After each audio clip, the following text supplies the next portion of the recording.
Hello everyone, it's Rayna. Now, we all know what the symptoms of COVID-19 are, right?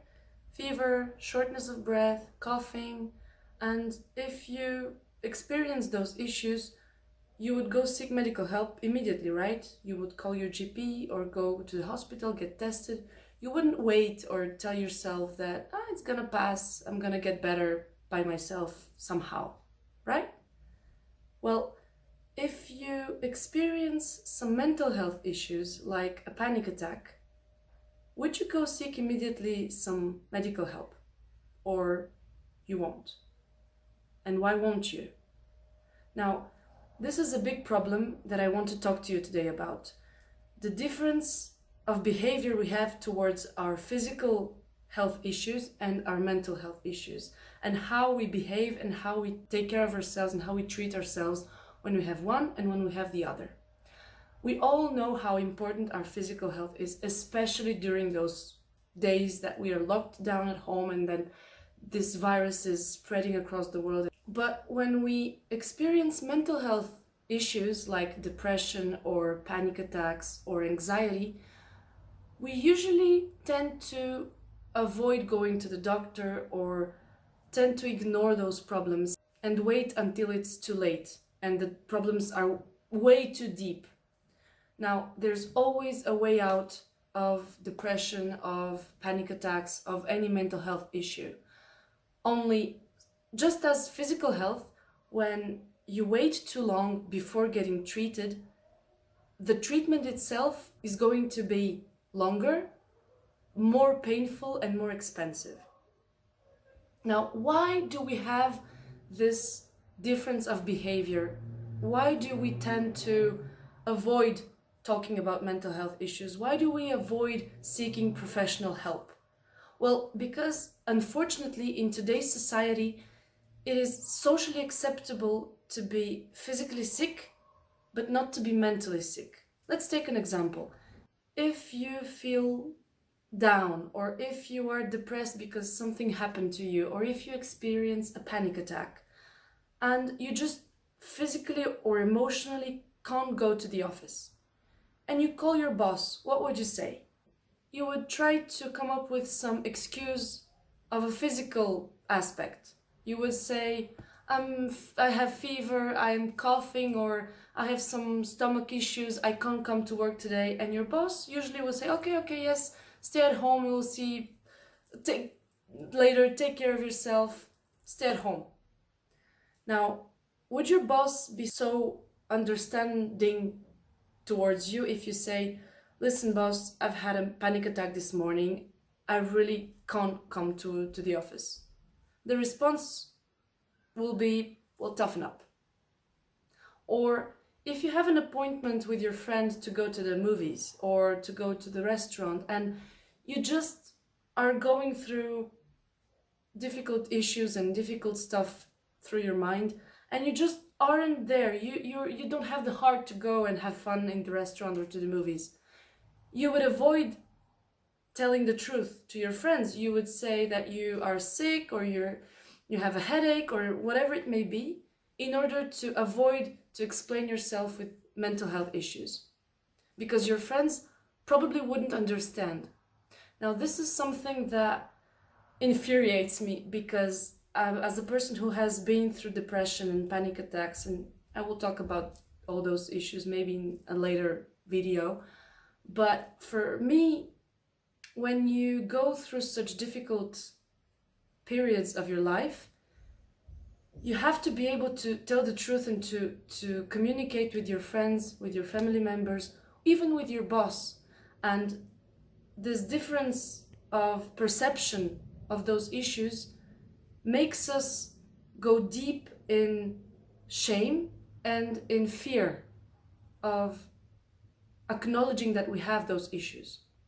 And when we are having those mental health issues that go deeper and deeper and the problems go really stronger, the panic attacks are stronger, this can be devastating to your health, to your life, really. You can't function normally anymore when those problems aren't treated on time. And this spiral of shame and guilt is really caused by the perception society has. Now, what can you do if you have those issues and you are struggling? First, the most important thing is to acknowledge that you have this problem. I know, I understand that it is difficult to acknowledge that we have mental health issues, that we are going through depression. But think about some really normal and mainstream domestic situations of everyday life that normally wouldn't trigger anything for you, but suddenly you break down, you go into a nervous breakdown, you start crying, and you overreact emotionally to a situation that isn't that hard normally. You overreact. Now, this is a sign that you are not feeling okay. You need to acknowledge that. And if you struggle, try to talk openly about your problems, about the issues you have, about the questions you might be asking yourself with your closest people, your friends, your family members, your relatives, even your boss. Why not say that you are struggling with something, because it may be in the office, something at work may be bothering you very much. You need to be able to talk to someone in order for you to acknowledge the problems you have and the issues you're going through. When you acknowledge this problem, you're now able to go and seek professional help. You can call your GP, or you can go to see a psychiatrist or a psychotherapist and really discuss your reactions, your emotions, your feelings towards the situations that trigger those negative emotions. You really need to find a way to get and to seek professional help. And I really understand how difficult it may be, but it is extremely important to seek professional help. Guilt and shame that are brought to us from society, because it isn't socially acceptable to feel down or to have a panic attack, this is destructive, guys. This is really destructive. At first, when I started experiencing depression and panic attacks, I really didn't believe in psychotherapy. For me, it was a very expensive friend who you pay money and he's there to listen to what you have to say and goodbye. This is it. It's really not like this. It's really, I can even say, life-saving.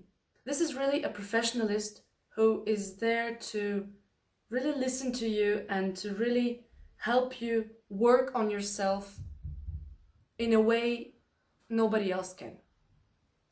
Also, if medication is prescribed, like antidepressants that I used to take, please take them. Really. Again, I didn't believe in antidepressants, in medication. I really thought that this is just something that wouldn't work. I'm taking chemistry and this really isn't for me. Well, it isn't, because this is an illness. Depression, for example, is an illness. And like the flu is an illness, like COVID-19 is an illness, and you need to take medication in order to get better. Well, with depression and with mental health issues, this is exactly the same. Please take care of yourselves. Please take care of your mental health. Please acknowledge the problems, and please don't let that guilt and that shame control your life. Thank you so much for watching this video. I really hope it's helpful for the people who might be struggling with whatever mental health issue it might be. Please give me a thumbs up if you found that video helpful. Don't hesitate to share it with people who might be struggling. And leave me a comment down below if you have experienced depression, anxiety, panic attacks. How have you dealt with it? Have you sought professional help, and how did you felt? Was it helpful? If you haven't subscribed, please consider subscribing, because I will be posting more videos about mental health. Take care of yourselves both physically and mentally.